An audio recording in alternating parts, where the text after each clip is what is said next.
Yang dimaksud dengan duduk dengan para ulama adalah hadir ke majelis-majelis ilmu, hadir ke majelis-majelis zikir, hadir ke majelis-majelis yang ada kebaikan di situ dan mengkaji ilmunya Allah. Wa istima'u kalamil hukama, dan mendengarkan kalamnya ahli-ahli hikmah. Maka kita setiap bulan datang ke Suryalaya Manakib untuk apa? Untuk mendengarkan kalam ahli-ahli hikmah.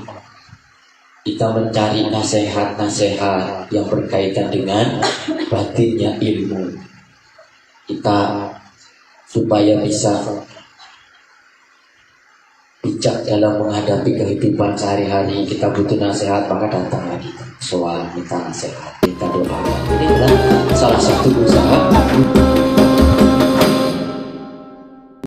Bismillahirrahmanirrahim. Assalamualaikum warahmatullahi wabarakatuh. Alhamdulillah, alhamdulillah rabbil alamin, wa bihi nasta'inu ala umuri dunya waddin, wa ala alihi wa sahbihi ajma'in. Asyhadu an la ilaha illallah wa asyhadu anna Muhammadan abduhu wa rasuluhu alladzi la nabiyya ba'dahu. Allahumma aftah alaina futuhal arifin bi hikmatika wa karamatika abadan abadan rahmatika ya arhamar rahimin. Ilahi anta maksud waridaka matlub, a'tini mahabbataka wa ma'rifataka. Bersama-sama kita hormati dan sama-sama kita muliakan guru kita sekalian, Mursyidina wa murabbi ruhina Sayyidi Syekh Ahmad Saifullah Tajul Arifin. Mudah-mudahan Allah Subhanahu wa ta'ala selalu melimpahkan rahmatnya, menambah-nambah barakah dan karamahnya sehingga sampai kepada kita sekalian. Amin ya Allah ya Rabbal alamin. Juga yang saya hormati Bapak Adik beserta keluarga, juga segenap jamaah majelis zikir Pondok Gede. Mudah-mudahan Allah Subhanahu wa ta'ala mudahkan urusan kita, kabul hajat kita, dan mudah-mudahan Allah Subhanahu wa ta'ala memberikan keistiqomahan kepada kita dalam mengamalkan amal yang thariqah qabliyah wa salafiyah. Juga khususnya kepada sahabat seperjuangan Ustaz Herlan, mudah-mudahan Allah Subhanahu wa ta'ala selalu berikan kesehatan sehingga bisa tetap mobile dalam melaksanakan dakwah thariqah qabliyah masalahiyah. Amin ya Allah ya Rabbal alamin. Selawat dan salam semoga tetap terlimpah curah kepada junjungan kita Nabi Agung Muhammad sallallahu alaihi wasallam, yang mana atas bimbingan petunjuk dari beliau kita bisa membedakan mana perkara-perkara yang hak dan mana perkara-perkara yang batil. Ikhwan rahimakumullah, semoga Allah Subhanahu wa ta'ala memberikan kesehatan kepada kita semua, baik kesehatan jasmani ataupun kesehatan rohani. Amin ya Allah ya Rabbal alamin. Alhamdulillah, malam hari ini kita masih diberikan kesempatan untuk melakukan amaliyah harian dan juga amaliyah rutinan mingguan, yaitu khataman yang dilanjutkan dengan kajian tabaruk kitab Sirrul Asrar. Mudah-mudahan amaliyah kita hari ini menjadikan wasilah diangkatnya derajat kita, menjadi wasilah disambungkannya rohani kita kepada Allah Subhanahu wa ta'ala. Amin ya Allah ya Rabbal alamin. Baik, kita lanjutkan kajian minggu yang lalu mengenai kitab Sirrul Asrar, khususnya dalam Al-Hadi Sultan Aulia تشهد الشيخ عبد القادر جلال قدس الله الفاتحة. بسم الله الرحمن الرحيم. الحمد لله رب العالمين الرحمن الرحيم مالك يوم الدين. إياك نعبد وإياك نستعين اهدنا الصراط المستقيم صراط الذين أنعمت عليهم غير المغضوب عليهم ولا الضالين.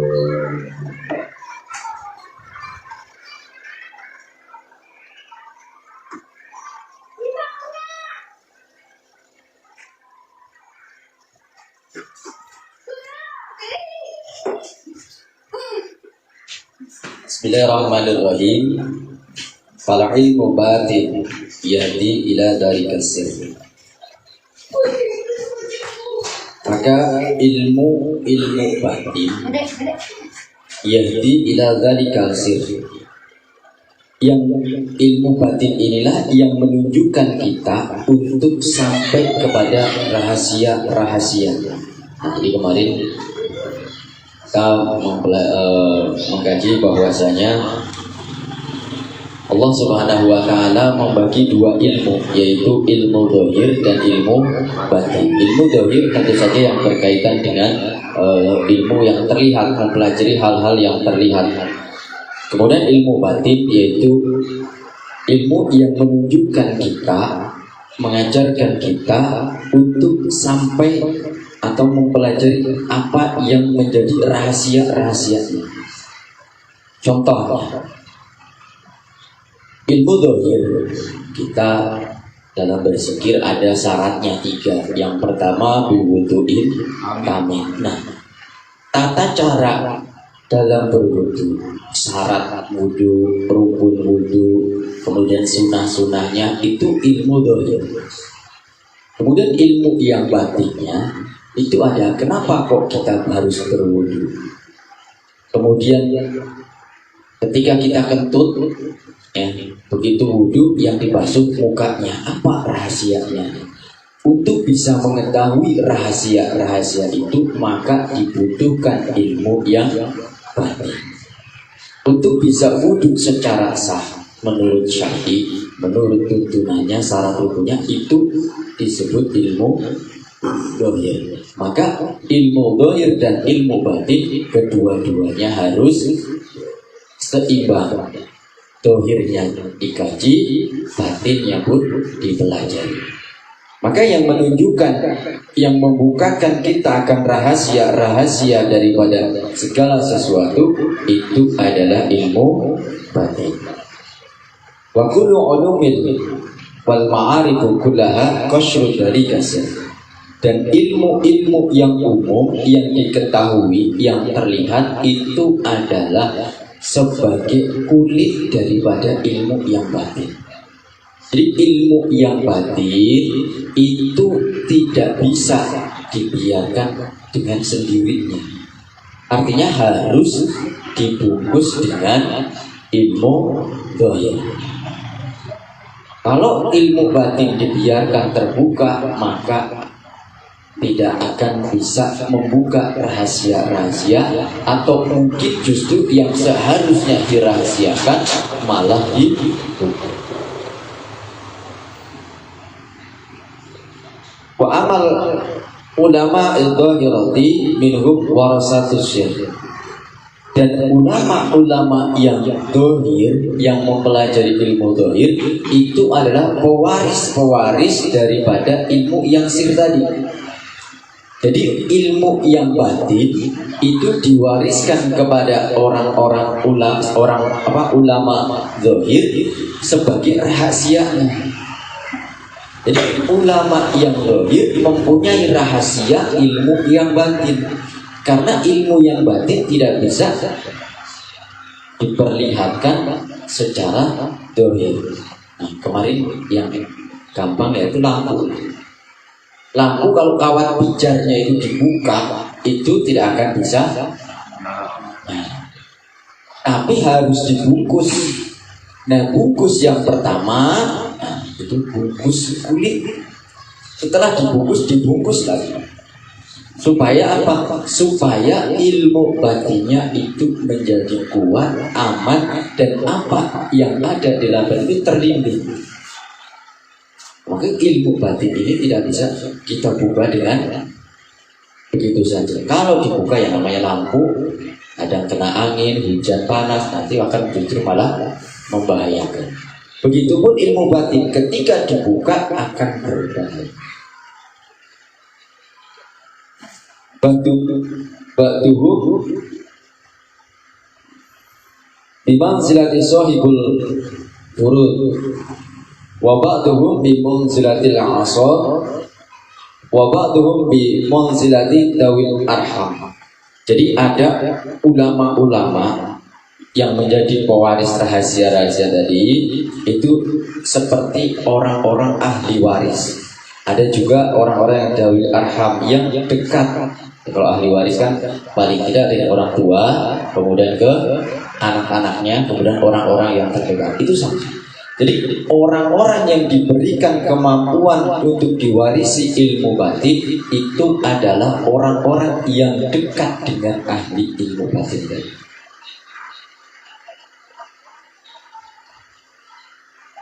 Muwakiluna ala qasril ilmi bidakwati ila sabilillah, yaitu orang-orang yang menggantikan, yang membungkus ilmu batin tadi bidakwati ila sabilillah, untuk mendakwahkan, mengajak kepada orang lain untuk menapak pada jalan Allah.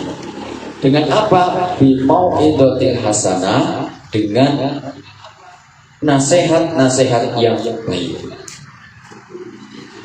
Jadi ada ulama-ulama yang diberikan kemampuan oleh Allah untuk mewarisi ilmu batin, tapi dengan memperlihatkan zahirnya. Inilah ulama-ulama yang diberikan kemampuan untuk mendakwahkan, mengajak kepada orang-orang untuk menapak kepada jalan Allah. Inilah yang disebut dengan memberikan mau'idhah hasanah.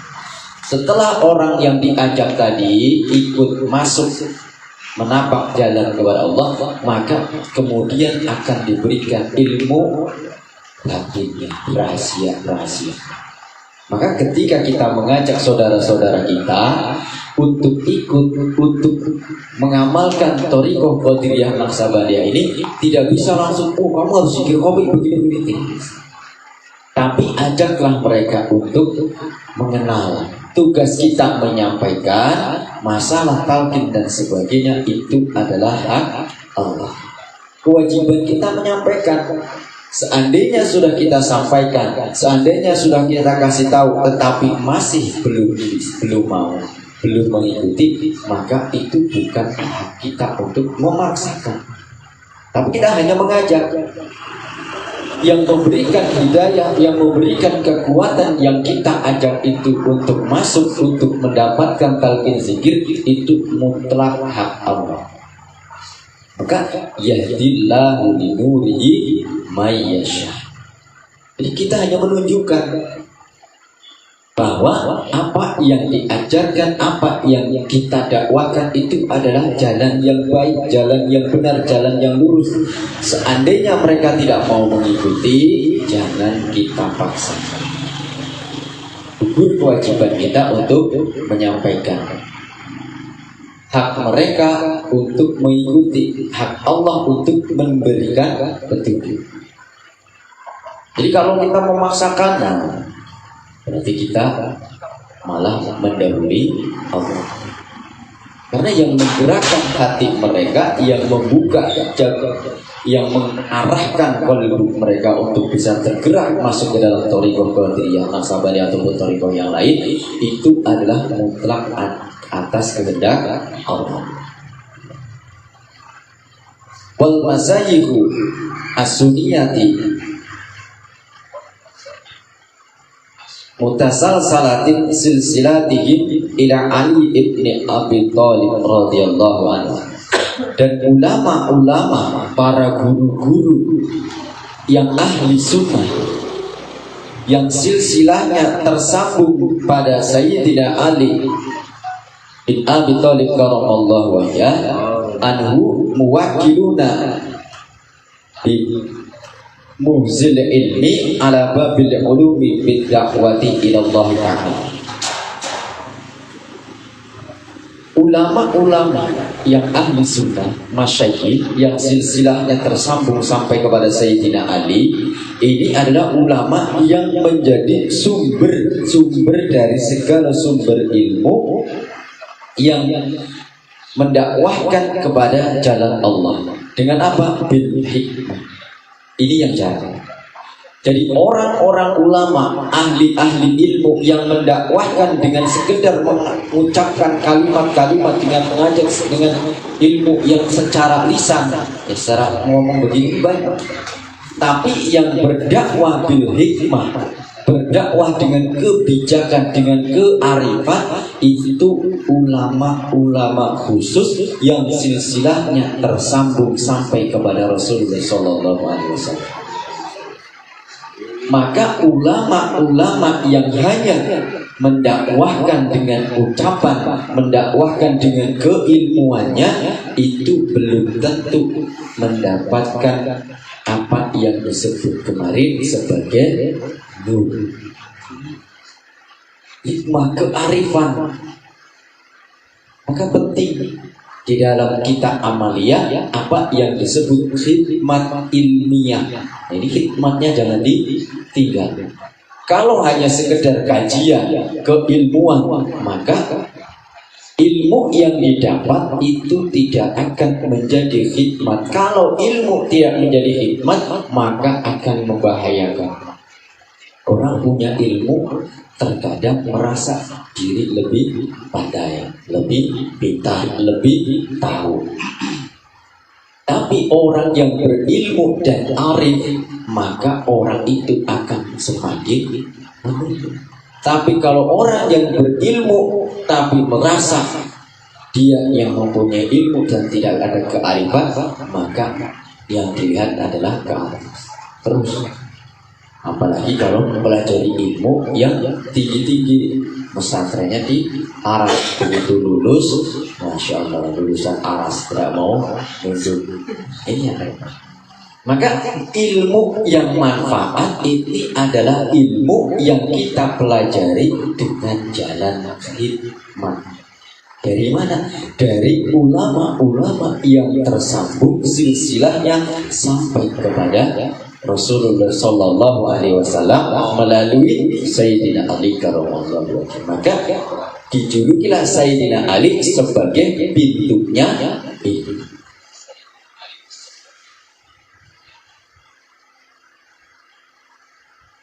Kama qala Allah Ta'ala, ud'u ila sabili rabbika bil hikmah wa ma'idatil hasanah wa jadilhum billati hiya ahsan.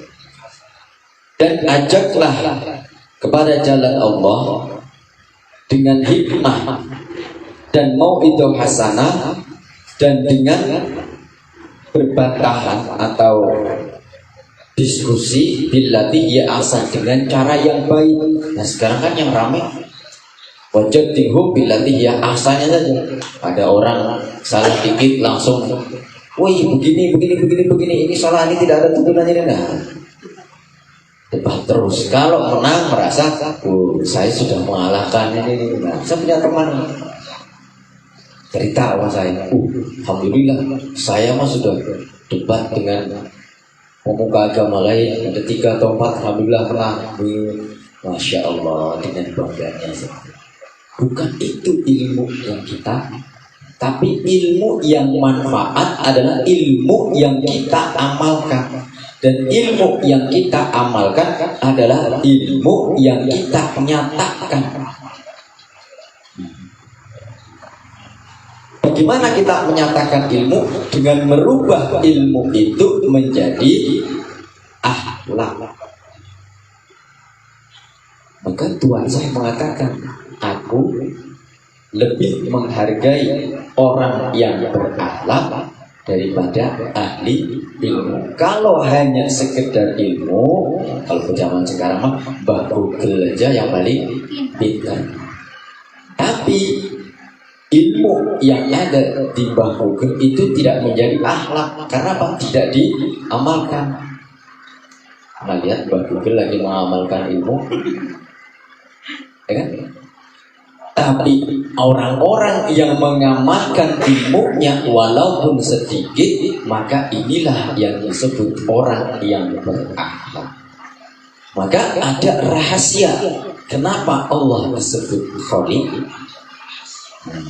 kita disebut makhluk, dan Al-Quran disebut khuluq. Ketika makhluk ingin sampai kepada sang Khaliq, maka makhluk harus bisa melakukan, menjadikan khuluq ini sebagai akhlak. Inilah menyatakan ilmu, itu menyatakan sifat dan af'al Allah menjadi tingkah laku itu. Inilah yang disebut dengan akhlak. Maka tidak salah ketika Tuhan saya lebih menghargai orang yang menggunakan akhlak atau menjadikan akhlak, ilmu menjadi akhlak, daripada orang yang hanya mempunyai banyak ilmu. Maka yang utama di dalam keseharian kita adalah mengedepankan adab atau akhlak tadi, adab, ilmu, amal. Kalau di Surabaya motonya adalah amal ilmiah, ilmu amaliyah, amal ilmiah. Itu sudah pas. Ilmu yang diamalkan dan amal yang berdasarkan ilmu. Jadi keduanya dikaji. Maka setiap manakib, nah guru kita sudah mengajarkan kepada kita hikmat amaliyah dan hikmat ilmiah. Lengkap, luar biasa. Wa qauluhu fil aslil wahid, dan qaul atau firman Allah Subhanahu wa taala fil aslil wahidun, di dalam sumber yang satu, yaitu ilmu. Dan sumber daripada ilmu yaitu Rasulullah sallallahu alaihi wasallam. Wa hadhihi ma'ani as-salasati fil ayati kanat majmu'an fi dhatin Nabi sallallahu alaihi wasallam. Nah, yang tiga tadi, bil hikmah, mau itu hasanah wajadilhum billati hiya ahsan, itu hanya bisa dicapai oleh Nabi kita Muhammad sallallahu alaihi wasallam saja. Yang bisa dakwah bil hikmah dengan mau itu hasanah dan dengan debat yang bagus itu hanya Rasulullah saja. Kalau sekarang debatnya saja yang dikedepankan, hikmahnya tidak dipakai, maka kalau kalah debat berarti beju. Ya, kalau melawan setan sih gak apa-apa, bacain ayat kursi. Kalau setannya nggak mau kalah, berarti ayatnya ditinggal, kursinya dilempar. Nanti kan gitu. Falam yu'ta ahadun ba'dahu jumlatan dan tidak diberikan, falam yu'ta, dan tidak diberikan atau tidak bisa mencapai siapa ahadun, satu orang pun, ba'dahu, setelah Nabi kita Muhammad sallallahu alaihi wasallam, jumlatan dzalik, mengumpulkan tiga yang tadi, hikmah, mau itu hasanah, dan berbantah-bantahan dengan bagus. Itu tidak ada yang bisa mencapainya selain daripada Rasulullah sallallahu alaihi wasallam. Maka fakusima ala sati aksani, maka ilmu tadi dibagi menjadi tiga bagian yang masing-masing pewarisnya itu mempunyai kemampuan sendiri-sendiri.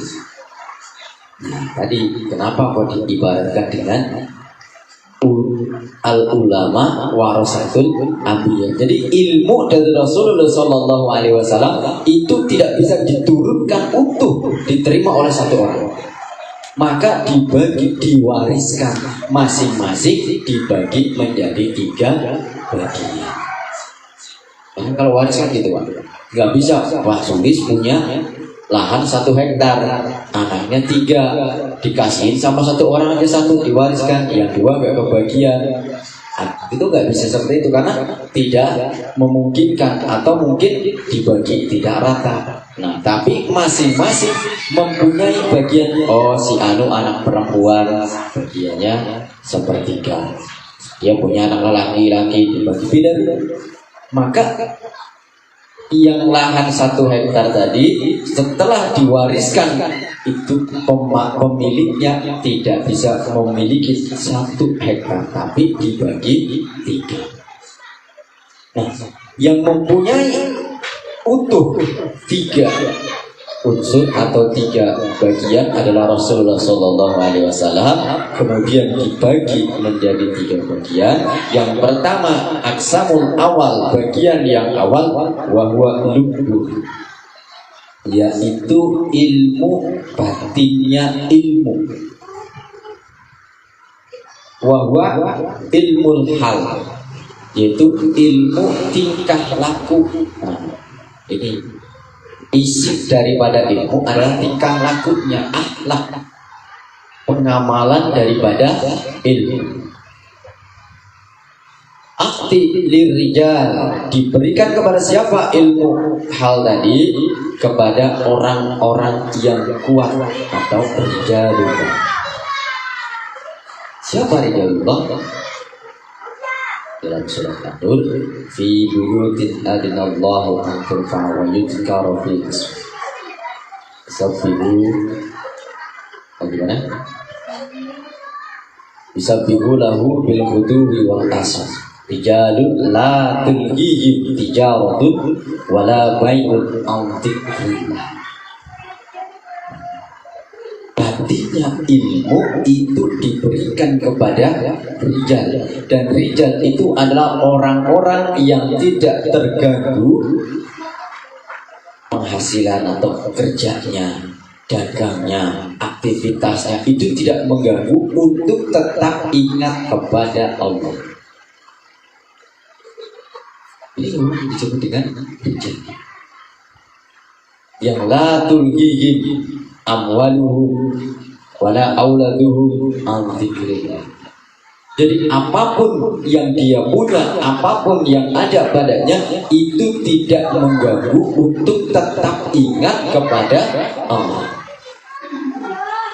Ini kalau kita tidak bertemu dengan Syekh Mursyid, mustahil. Maka orang-orang yang disebut dengan rijal adalah orang-orang yang dipertemukan dengan waliyul mursyid. Karena apa? Hatinya hidup kapanpun, dimanapun, tidak terbatas ruang dan waktu, tetap ingat kepada Allah. Saya bilang kemarin, Mas Ari sambil bongkar masjid sambil bersih, Pak Sufi sambil mencetin apa itu? Petang sambil berzikir. Itu terus. Dan inilah tidak melalaikan apapun daripada mengingat Allah.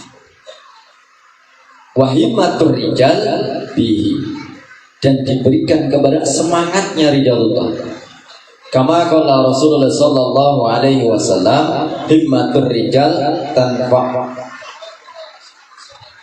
ta'laqul jibal. Masyaallah. Semangatnya rijal, semangatnya orang yang selalu ingat kepada Allah itu akan mencabut gunung. Orang ahli zikir bisa mencabut gunung. Wal muradu minal jibal qasawatul qalbi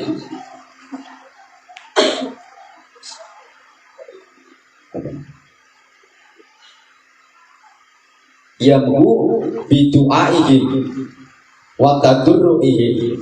Nah, semangat yang dimaksud dengan semangatnya rijal tadi bisa mencabut gunung, yang dimaksud dengan gunung tadi adalah qaswatul qulub, kotoran batu-batu yang nempel di dalam qalbu kita.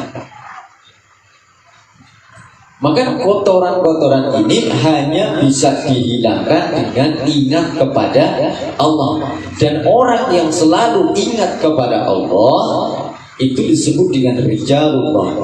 Dan rijalullah itu hatinya bersih sehingga diibaratkan orang yang mencabut gunung daripada kolbunya. Kotoran-kotoran yang membatu di dalam kolbu kita itu menjadi bersih dengan selalu ingat kepada Allah. Dengan apa? Ya dengan zikrullah yang ditalkinkan oleh Syekh Nursi. Wa tadurruihim bidu'aihim wa tadurruihim, dan dengan doa dan tawadhu'nya. Artinya tadi orang yang diberikan batinnya ilmu itu akan menjadi semakin tawadhu, tadurru, dp, memelas, meminta kepada Allah. Bukan orang yang punya ilmu banyak tapi ilmunya tidak manfaat. Ketika punya ilmu banyak melihat orang lain seolah-olah dirinya yang paling pandai. Ini yang harus kita hindari, karena itu justru yang menjadikan penyakit. Itulah yang disebut dengan gunung yang menutup kolbu kita. Wa man yu'tal hikmata, kama qala Allah Ta'ala, wa man yu'tal hikmata faqad utiya khairan katsiran. Dan barang siapa yang diberikan hikmah atau kebijakan atau rahasia di balik ilmu, hikmah. Nah, kalau kita ada bilang kadang-kadang segala sesuatu ada hikmahnya, segala sesuatu ada hikmah, tapi nggak paham hikmah itu apa kan? Ya. Maka barang siapa yang diberikan hikmah, faqad utiya khairan katsira, maka orang tadi diberikan kebaikan yang baik dan banyak. Itu ilmu yang pertama, yaitu ilmu batinnya ilmu. Kemudian yang kedua, kasru dzalikal cangkangnya atau kulitnya ilmu batin tadi. Nah, kalau ilmu hal atau ilmu lubuha tadi, batinnya ilmu, kita ibaratkan kawat pijarnya. Ya. Kemudian wal qasmusani qasru dzalikal ilmu yang kedua adalah cangkangnya kawat pijar tadi. Kalau bohlam kan setelah kawat pijar ada dibungkus lagi ruang hampa itu, ruang hampa yang kedua. Ini bungkusnya, cangkangnya ilmu batin tadi. Ukti lil ulama al-dhahir, ini diberikan kepada ulama-ulama dhahir, ulama-ulama ahli syar'i, ulama-ulama ahli ini ilmu yang diberikan oleh Allah untuk melindungi ilmu batin. Kalau ilmu batinnya yang dibuka, nanti masuk angin repot. Maka harus dibaca.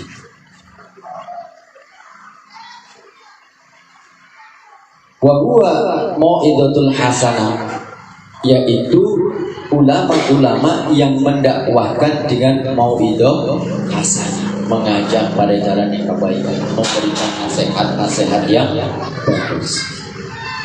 Wal amr bil ma'ruf wa nahi 'anil munkar, dan memerintahkan kepada amalan-amalan yang baik dan mencegah dari perbuatan-perbuatan yang munkar. Jadi amar ma'ruf nahi munkar itu adalah ilmu zahir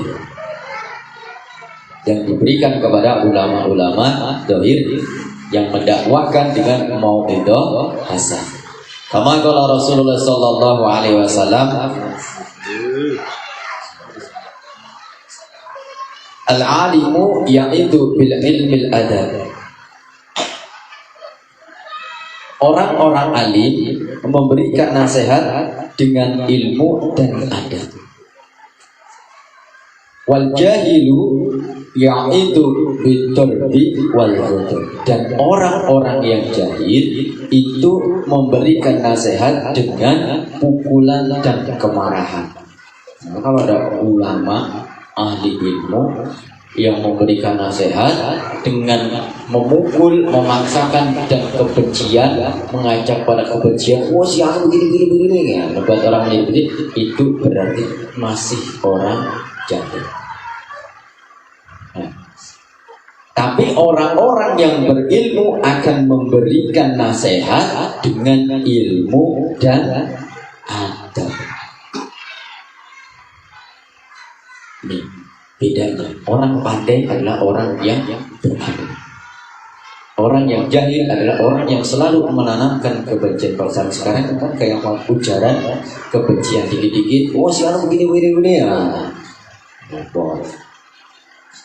Kepentingan pribadi menjadikan mengajak orang-orang yang lain untuk membenci, ikut membenci ini orang jahil. Maka banyak sekali orang-orang yang mengaku orang-orang yang berilmu tapi sebenarnya jahil. Karena apa? Ilmunya tidak menjadi adab. Ilmunya hanya sekedar ilmu dan bukan ilmu yang bermanfaat. Ilmu yang bermanfaat adalah ilmu yang batin, dan ilmu yang bermanfaat adalah ilmu yang diamalkan. Maka ketika kita mati, iqta'a amaluhu illa min salah satunya adalah al-ilmu yuntafa'u bi. Itu bukan berarti kita harus mengajarkan kemudian ilmu diamalkan, tapi kita punya ilmu, kita amalkan, maka itulah yang bermanfaat. Kita sendiri yang mengamalkan, itu pun sudah manfaat.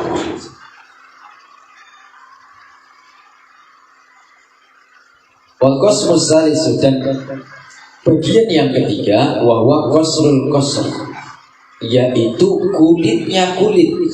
Nah, kalau tadi batinnya ilmu, kawat pijarnya, kemudian kawat pijar itu dibungkus dengan ruang hampa. Setelah dibungkus dengan ruang hampa, dibungkus jadi sama casingnya yang kaca yang paling luarnya. Ada yang bening, ada yang warna biru, ada yang warna kuning, ada yang warna putih. Ini cangkang yang ruang hampa tadi, yaitu qasr. Ukti lil umar, ilmu ini diberikan kepada para pejabat atau umar, aparat pemerintah. Mungkin yang jadi pejabat, yang jadi aparat pemerintahan wajib tugasnya untuk melindungi ulama-ulama zahir, ahli ilmu zahir, apalagi ahli ilmu batin. Ini penting. Kalau kalau pemerintahnya tidak bisa melindungi orang-orang ahli ilmu zahir ataupun ilmu batinnya, maka rusak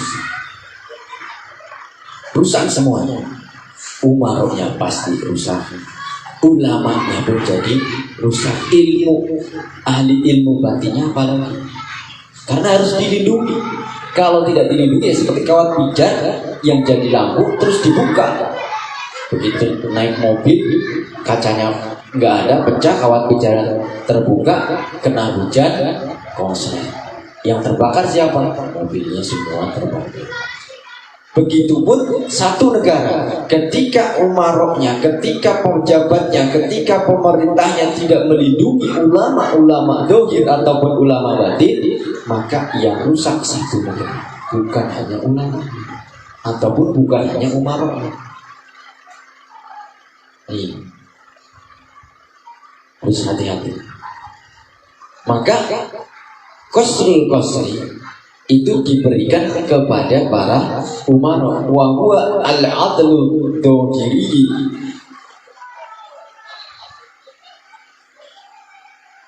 wal siyasati al-musyari ilaihi bil qaul, al-musyari ilaihi, yaitu ulama atau umara yang adil secara zahir dan menguasai ilmu siasat. Maka di dalam ilmu zahir ada yang disebut ilmu siasat, ilmu perang, ilmu teknik, ilmu politik. Ini tujuannya adalah untuk melindungi ulama-ulama zahir dan ulama-ulama batin. Wajadilhum billati hiya ahsan, dan berbantah-bantahan atau berdebat dengan yang baik. Maka yang boleh berdebat, yang boleh melakukan diskusi dengan yang baik itu adalah para ulama. Ketika, nah sekarang kejadian kan, ketika ada perbedaan mana satu Rajab, hari Rabu atau hari Kamis, itu bukan kita yang ikut berbantah-bantahan, tapi pemerintah. Atau mungkin yang sering terjadi awal puasa sama Lebaran, nggak usah kita terus pokoknya saya kalau nggak hari Kamis nggak mau Lebaran. Sementara pemerintah sudah berdiskusi, sudah melakukan musyawarah, sudah ijtima, hari Rabu kita ngeyel, tetap hari Kamis. Ini namanya orang yang jahil. Maka bangsa sahabat tidak pernah memerintahkan kita untuk sedikit pun melawan pemerintah. Bahkan ditagih 5 kali menyebutkan bahwasanya agama jeung negara dualana kaula ansafatas. Kenapa? Ini negara yang melindungi ulama-ulamanya, ulama yang menjadikan negara itu menjadi terlihat, yang nyala itu kawat pijarnya. Kalau kawat pijarnya tidak dilindungi, maka semuanya akan hancur, tidak menyala. Tapi kalau saling melindungi, saling menguatkan, maka lampu itu menyala terang. Kawat pijarnya terlindungi, lampunya menjadi terlihat, cahayanya lengkap. Enggak, luar biasa guru. Tidak pernah menyalahkan, tidak pernah mengajarkan murid-muridnya untuk melawan pemerintahan yang sah. Terus bagaimana kita? Apakah kita harus ikut berpolitik, harus ikut? Boleh. Tapi ingat, sesuai dengan porsi kita. Kalau kita ahli ilmu batin, jangan ikut ingin menjadi di luar. Ahli ilmu batin cukup di dalam. Yang menjadi pijarnya tadi. Terus jangan yang di luar terus pengen jadi di dalam, rusak semua. Maka masing-masing sesuaikan porsinya. Karena tadi warisan yang diberikan oleh Rasulullah SAW itu hanya diberikan kepada orang-orang tertentu sesuai dengan kadar kemampuan. Ilmu batin diberikan kepada orang-orang yang ahli. Ilmu dohir diberikan kepada orang-orang yang ahli. Masing-masing porsi. Begitupun kita nih. Nah, dan ini pun perlu nih, penting banget. Baru berulang. Jadi kita ini di dalam Thariqah Qadiriyah Naqsabandiyah ini ada organisasi, ada lembaga dakwah. Tugasnya apa? Lembaga dakwah tugasnya adalah seperti umarok tadi, yang menjaga supaya majelis-majelis yang ada di bawah naungan yang mengamalkan amaliyah Thariqah Qadiriyah Naqsabandiyah ini menjadi aman, menjadi tentram, berjalan sesuai dengan apa yang menjadi koridor. Zikir, khataman, manaqib, jangan sampai ada yang mengganggu. Legalitasnya ada pada lembaga dakwah. Yang melindungi, yang menaungi siapa? Pengurus-pengurusnya, pemerintahan LDS. Yang memberikan esensi ketorikohannya siapa? Para mubaligh, para asatidz. Jangan dibalik. Yang menjadi pengurus-pengurus edep kepinginnya masuk di dalam, yang di dalam kepinginnya ikut menjadi yang ini kan apa? Akhirnya apa? Tidak berjalan, itu pacor-pokol, saling silih, tumpang tindih kepentingannya masing-masing. Maka harus disesuaikan. yang menjadi pengurus lembaga ini, ketua GMS, ini harus melindungi supaya apa? Majelis zikir, majelis khataman, majelis manaqib ini bisa berjalan aman, lancar, rutin tanpa ada kendala. Kemudian terorganisir, jangan sampai tidak istiqomah. Kemudian supaya keilmuan yang diberikan manfaat, kemudian tenang yang memberikan, kemudian tenang yang menerima, diamalkan sesuai dengan porsinya, khidmat dengan betul-betul, maka harus sinergi.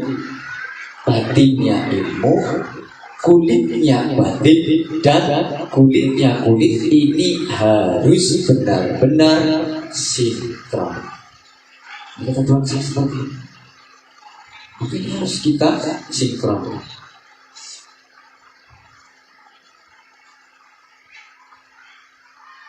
Falahu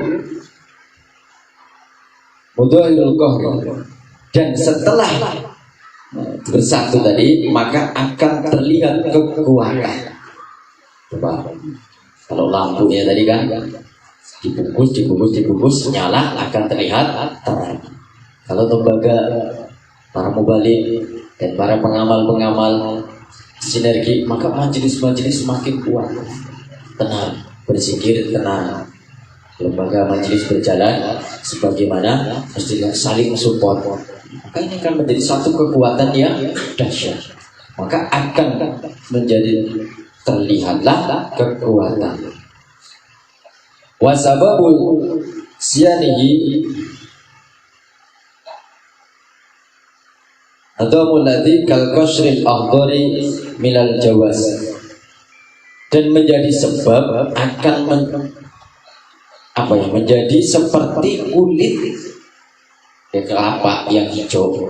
Nah, itu akan menjadi kulit yang keluarnya. Jadi yang terlihat utuh antara ilmu ketiganya tadi, isinya itu seperti kelapa, yang terlihat hanya hijaunya, tapi sebenarnya isinya putih. Kalau kita dalami lagi, isinya adalah minyak, esensinya itu terlindungi, kelapanya yang paling dalam, apa istilahnya, yang benar-benar kelapanya itu yang jadi diparut itu akan terlindungi.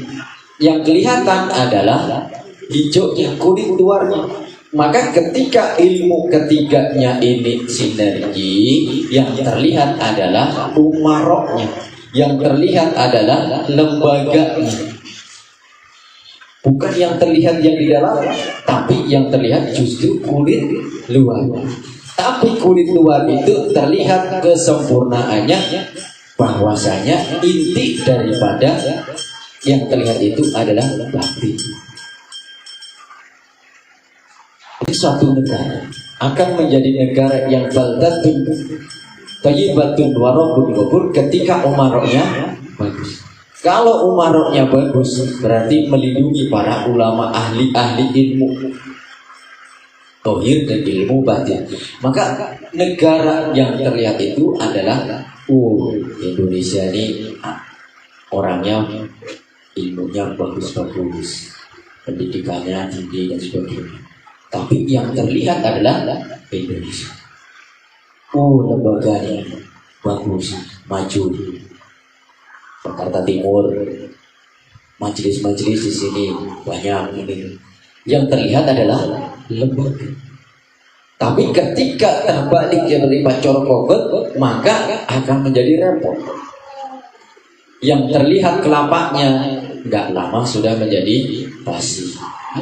Kelapa kalau sudah dikupas, menjadi basi. Kalau sudah basi, tidak lagi terlihat. Maka ini harus sinergi supaya menimbulkan kekuatan yang maha dahsyat dan supaya terlihat kekuatan yang bisa melindungi inti daripada isinya tadi.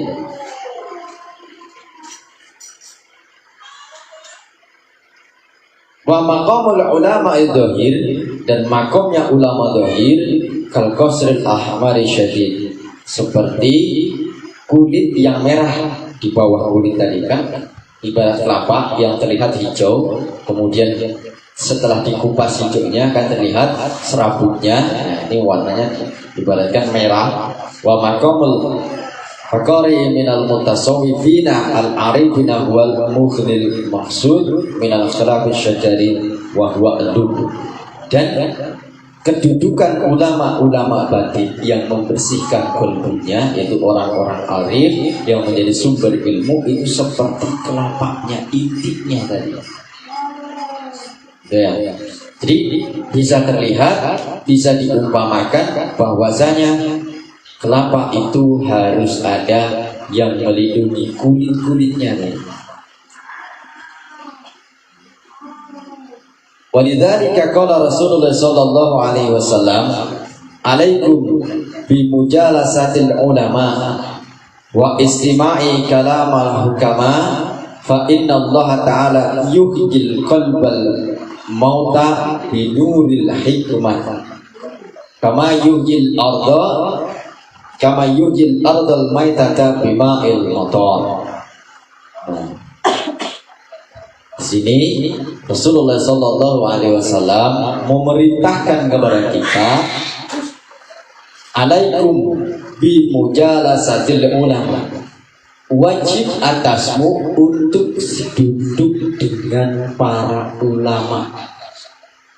Yang dimaksud dengan duduk dengan para ulama adalah hadir ke majelis-majelis ilmu, hadir ke majelis-majelis zikir, hadir ke majelis-majelis yang ada kebaikan di situ dan mengkaji ilmunya Allah.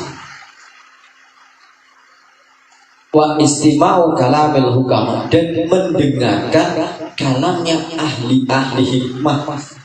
Maka kita setiap bulan datang ke Suryalaya Manaqib untuk apa? Untuk mendengarkan kalam ahli-ahli hikmah.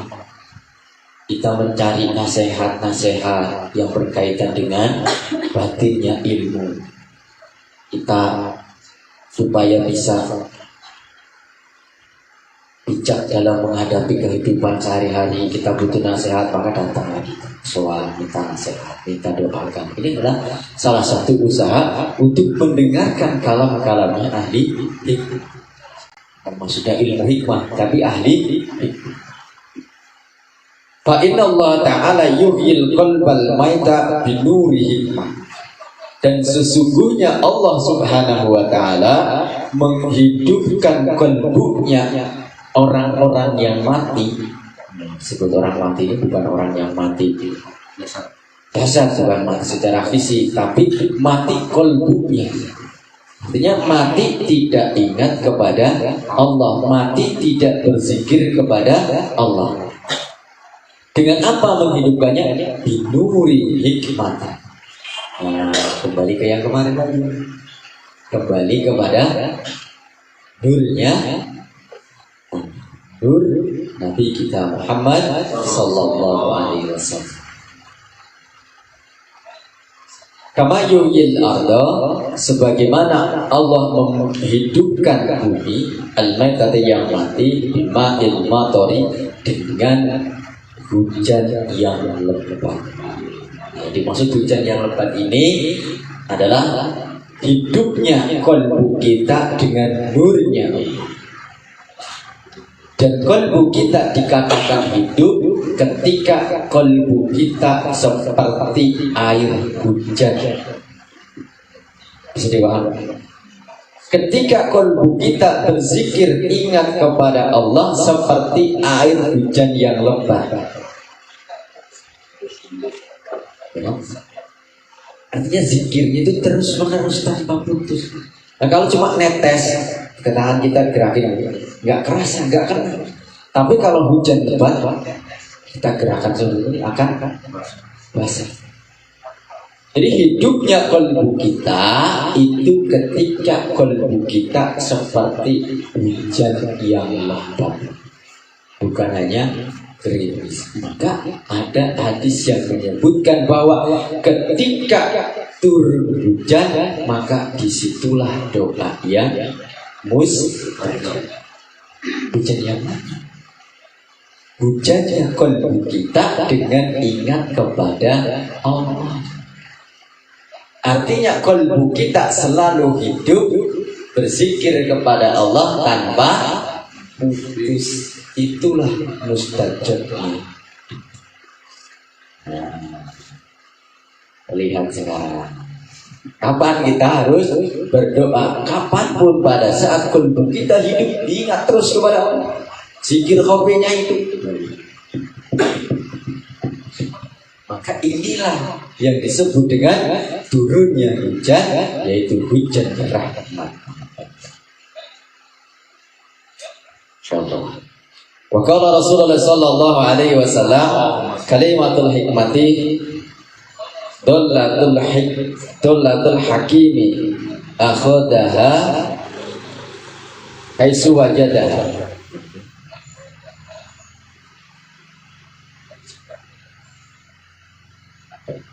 Kita buat dulu ya, kayaknya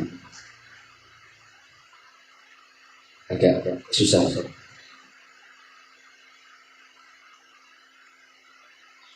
Kalimatul hikmati dollatul hakim akhadaha haitsu wajadaha. Wa kalimatul allati afahal awam nazala minal lauhil mahfuz. Dan kalimah-kalimah yang diucapkan oleh orang awam itu turun dari lauhil mahfuz. Wa huwa alamul jabal minat darajat, yang berasal daripada derajat.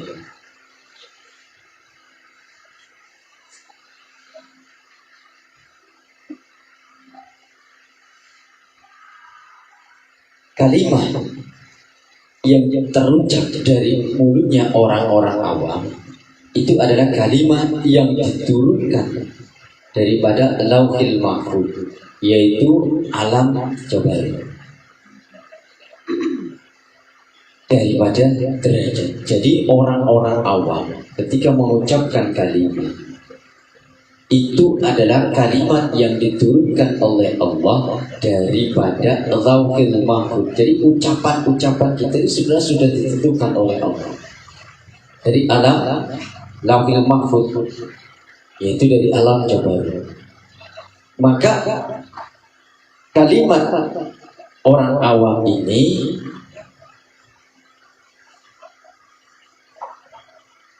apa ya?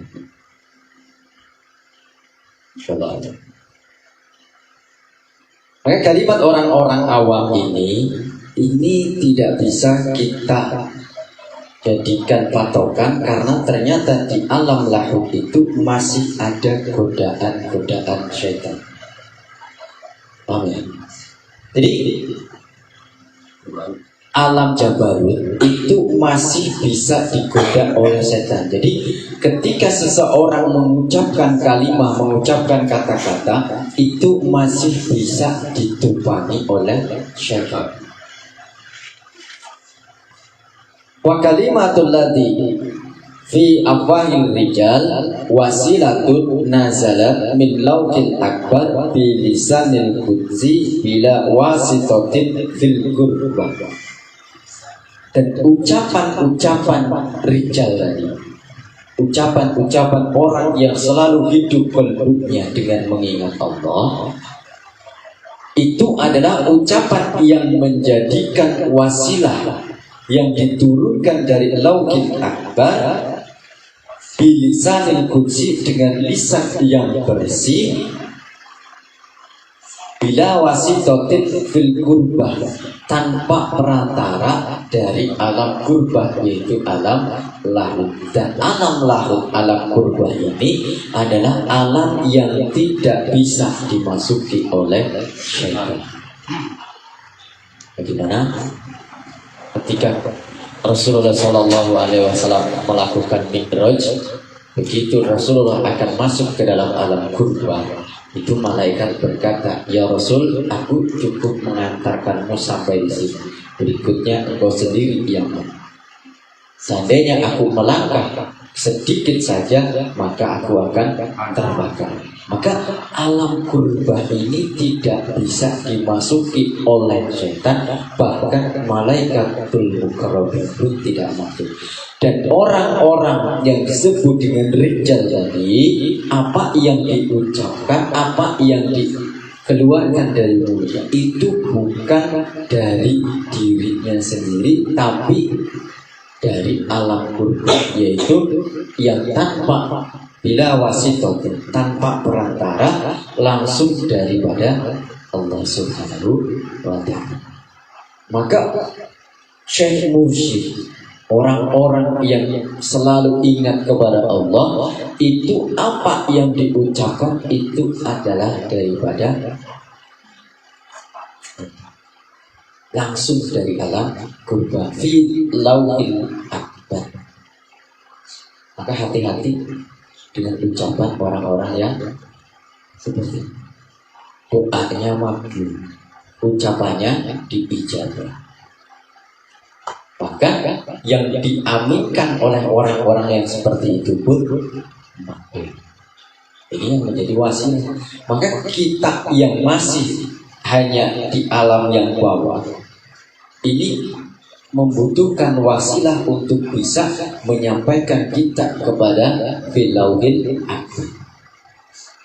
Apalagi yang sampai ke alam jabarut saja tadi itu tidak bisa dijadikan atau masih bisa diiringi dengan nafsu. Apalagi kita yang masih di alam maksud, yang masih di alam murni. Lebih banget. Sedikit lagi kita katakan ya. Fakula syai'in yarju ila aslihi, dan segala sesuatu akan kembali kepada asalnya. Walidzalika talaba ahlat talqini fardun bi hayatil qalbi. Maka karena yang demikian tadi, yaitu karena kita yang diturunkan oleh Allah, yang diciptakan oleh Allah, kemudian diturunkan ke alam yang paling bawah ini, untuk bisa sampai ke alam kurbah tadi, itu benar-benar harus membersihkan qalbu, harus benar-benar membersihkan, mengangkat gunung yang menutupi qalbu kita. Maka talaba ahli talqini fardun, mencari ahli talqin itu hukumnya wajib. Bihayatil qalbi, untuk menjadikan qalbu kita ini hidup, wajib hukum. Kalau kemarin bohlam wajib hukumnya untuk nempel kepada soket. Maka kita yang diibaratkan, diumpamakan, diamsalkan seperti bohlam yang tugas kita untuk menjadi terang, wajib tersambung kepada soket, soket yang tersambung kepada arus. Maka kalau kita tidak tersambung kepada Syekh Mursyid, maka tidak akan bisa membuktikan adanya arus. Tugas kita menjadi terang harus nempel kepada soket yang ada arus. Cukup menjadi bukti bahwa adanya arus dengan terangnya kita.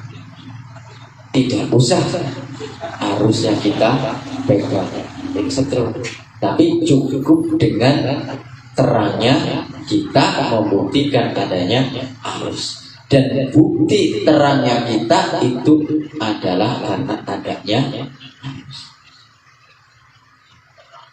Maka kita untuk mencari mursyid yang menghidupkan qalbu kita, itu hukumnya adalah wajib. Supaya apa? Supaya menyambungkan kita sampai kepada lauhil akbar,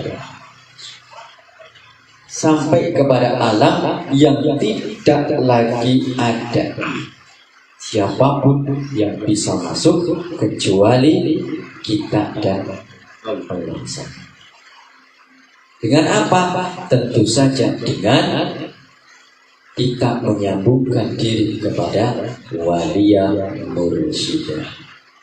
Ini berkaitan dengan Isra Mi'raj. Insyaallah kita bahas besok khusus Isra Mi'raj dan berkaitan dengan hal ini. Kama qala Rasulullah sallallahu alaihi wasallam, talabul ilmi faridatun ala kulli muslimin wal muslimatin. Maka talabul ilmi wajib bagi setiap muslim laki-laki dan muslim perempuan. Wal muradu minhu ilmul ma'rifat wal qurbah wal bawaqi minal ulumil dhahir. Yang dimaksud ilmu yang wajib dicari itu adalah ilmu ma'rifat dan ilmu muqarrabah, mendekatkan diri kepada Allah.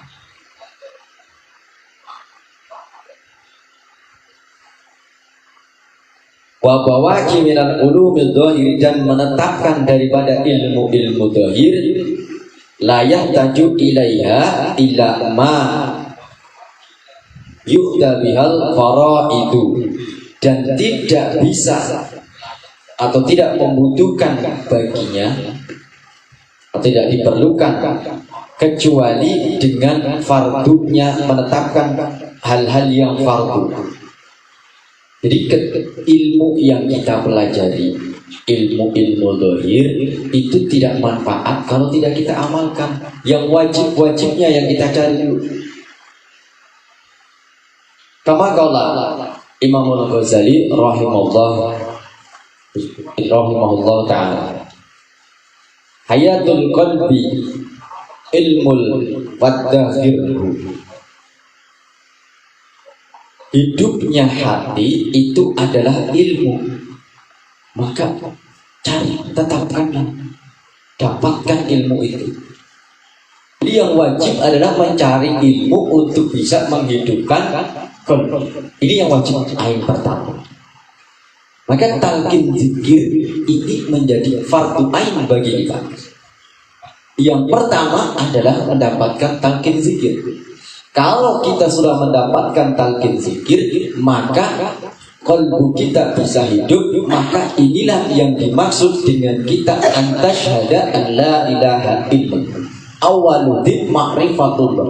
Maka rukun Islam yang pertama adalah musyahadah. Dan untuk musyahadah tidak akan bisa kita dapatkan kecuali dengan mendapatkan talqin zikir dan hidupnya qalbu. Wa mautul qalbi jahlun, dan matinya qalbi ini adalah suatu kebodohan.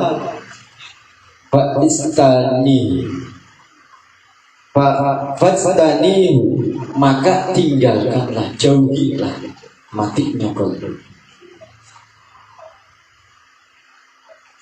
Fa khairu muradika taqwa fazidhu, dan sebaik-baiknya perkara yang diinginkan atau tujuan itu adalah takwa, maka tambahlah. Bagaimana menambah takwanya? Jadidu imanakum. Kaifa nujadidu imanana ya Rasulullah? Bikasrati qaulillah ilaha illallah. Luar biasa kan guru kita. Tambahnya iman diberikan senjata dengan zikir jahat kalimat la ilaha illallah. Hidupnya qalbu dengan zikir khafi yang ditanamkan di dalam qalbu kita.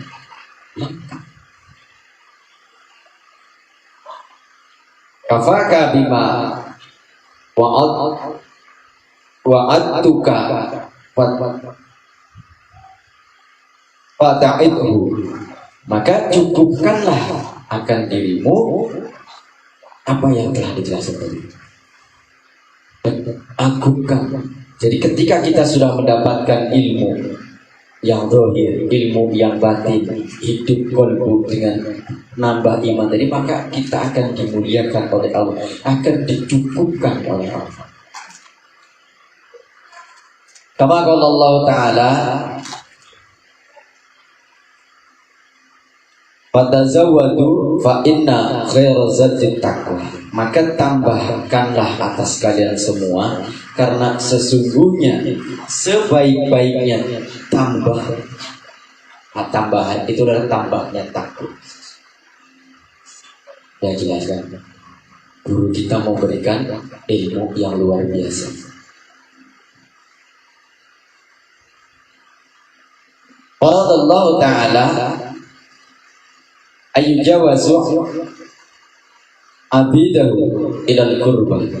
Dan Allah Subhanahu wa Ta'ala mewajibkan kepada hamba-hambanya untuk menambah kurban kepada Allah, mendekatkan diri kepada Allah. Maka tujuan kita mengamalkan thariqah Qadiriyah Naqsabandiyah ini jangan sampai salah.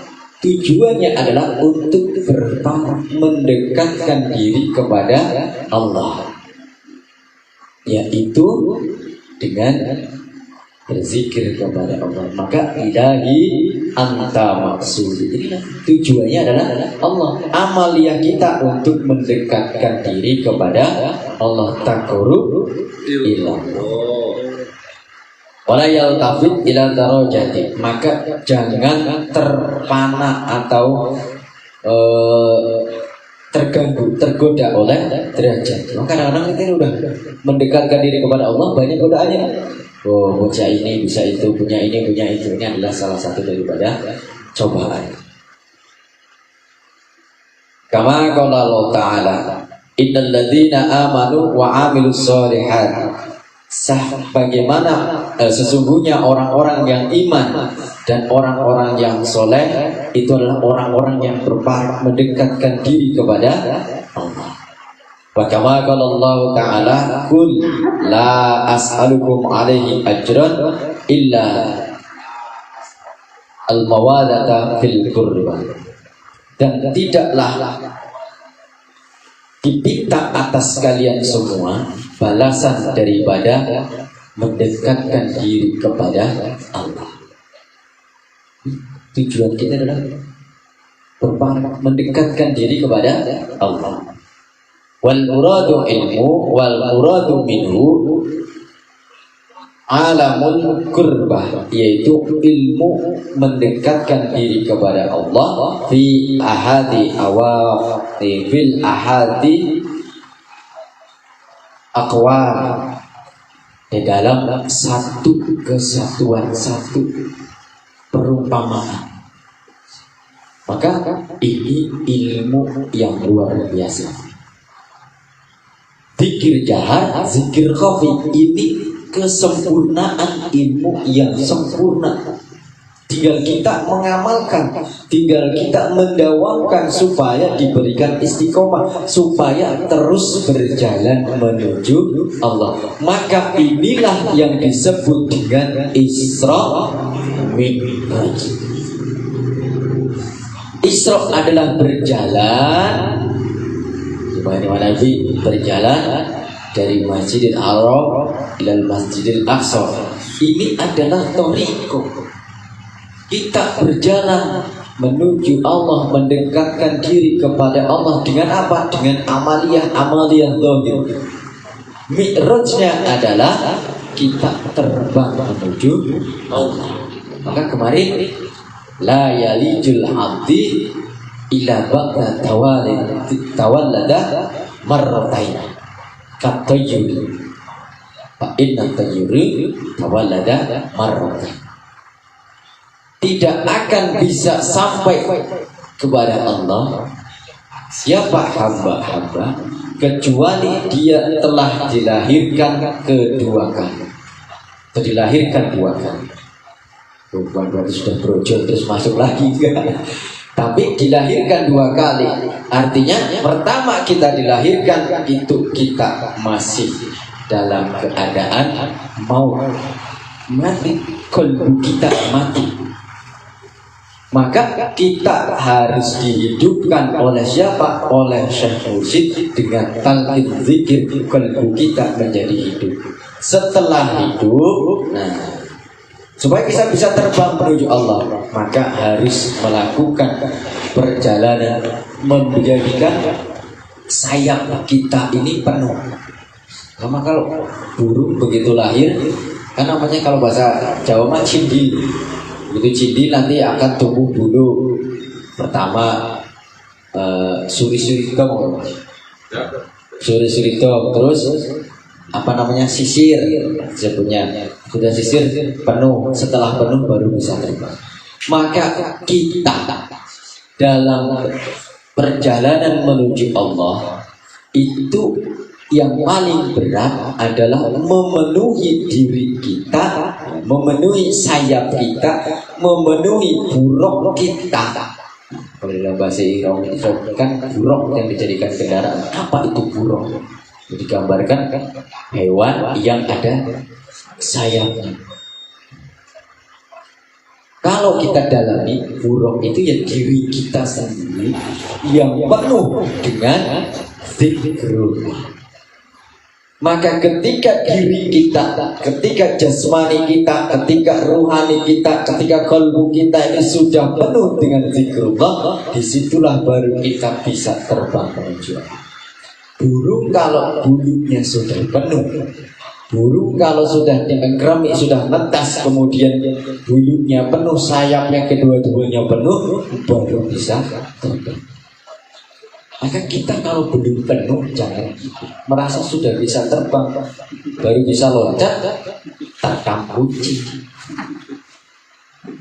Penuhi dulu. Kalau kita sudah penuh, baru bisa terbang. Yang menjaga kita siapa? Guru kita, mursyid kita. Bisa dipahami ya kira-kira. Maka isroknya kita adalah memenuhi diri kita supaya apa? Bisa naik buruk.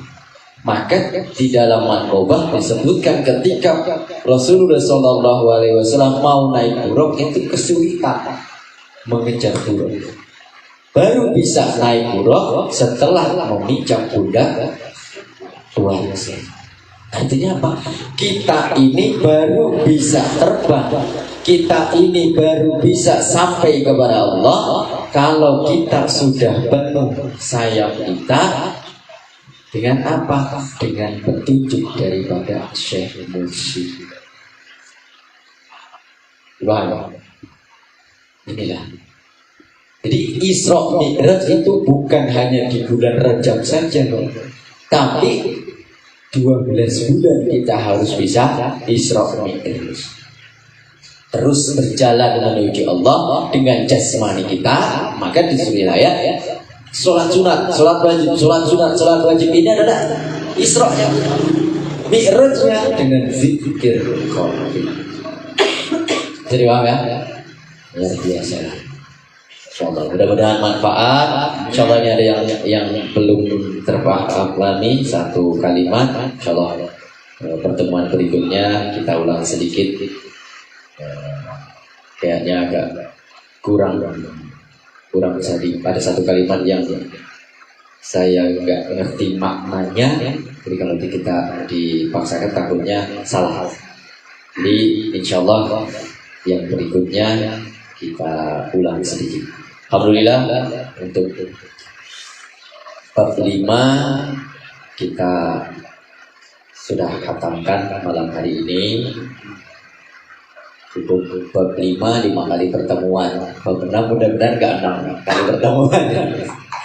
Insyaallah untuk bab berikutnya adalah fi bayani ahli tasawuf. Menerangkan tentang siapa sih ahli tasawuf.